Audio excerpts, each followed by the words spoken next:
Welcome back. This is my review of a 1990 Mazda Miata made by Kyosho.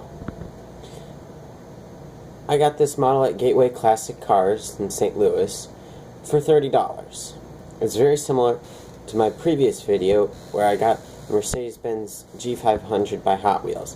If you haven't checked that out, go look at it now. Anyways, this is my first Kyosho. It's an older one, so it doesn't have what you would expect from them today, but it's still a very good model, especially considering the age. Let's dive into this review.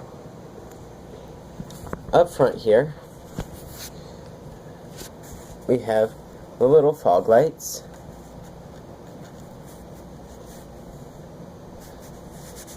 and then, of course, we have the little smiley grille. People say that Mazda's only had smiley grills recently, but these just have a slight grin, not the big grin like they used to have. Overall, the Mazda doesn't have a very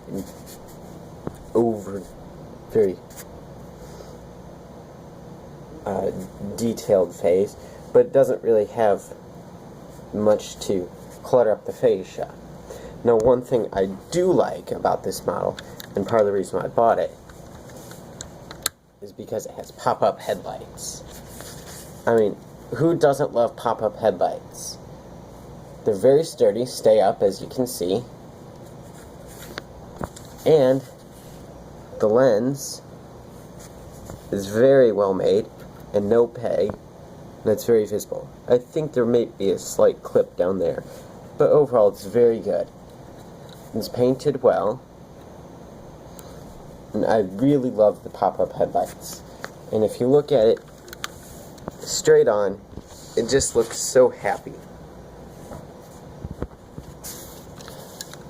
Moving on to the side, we see the wheels, which are done fairly well, with the little Mazda logo in the center.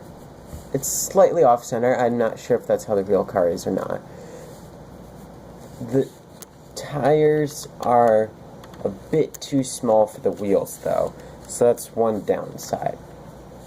Also, another thing is that it doesn't roll too well. The part of that may be because it was originally designed for a collector's car, so not designed to be rolled. And for the fact that it's been in this box its entire life. Moving around to the side, we see the mirrors, which are cast into the doors, making them very sturdy. That's the thing I love. Here we have the door handle and lock, outlined in silver. Again, well done. And then the rear wheel, which is again well done with this a little bit smaller fitting rubber.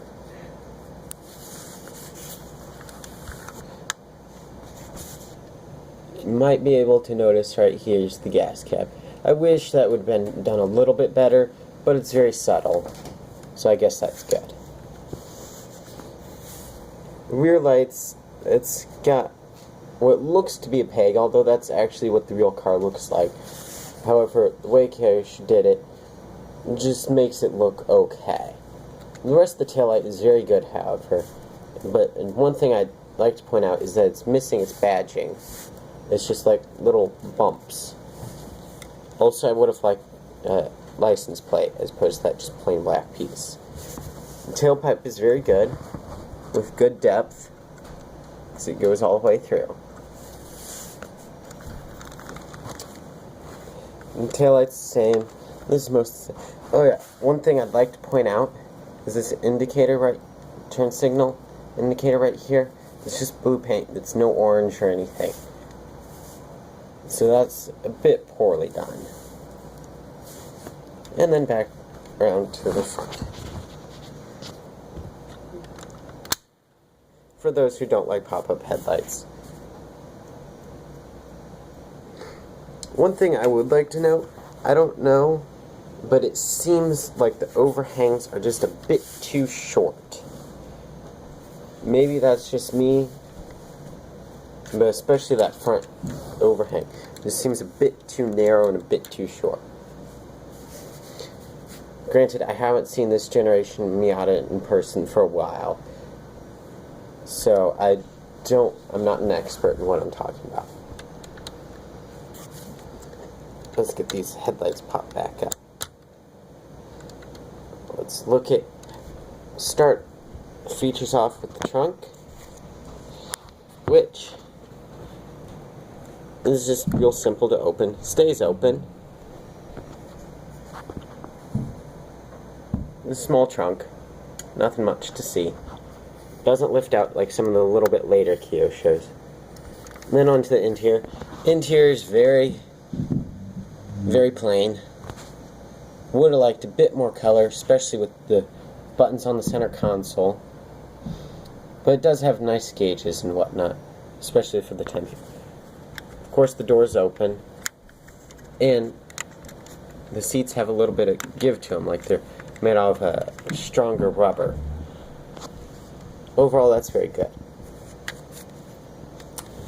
Now, moving on to the front is the engine. The only bad thing about the engine is it doesn't like to stay up, but once you get it open, boy does it look good. It's all the silver and white, just it's all colored properly.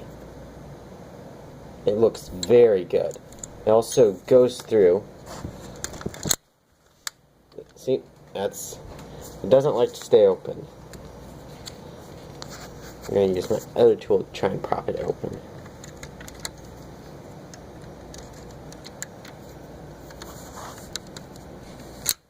Yep. Oh well.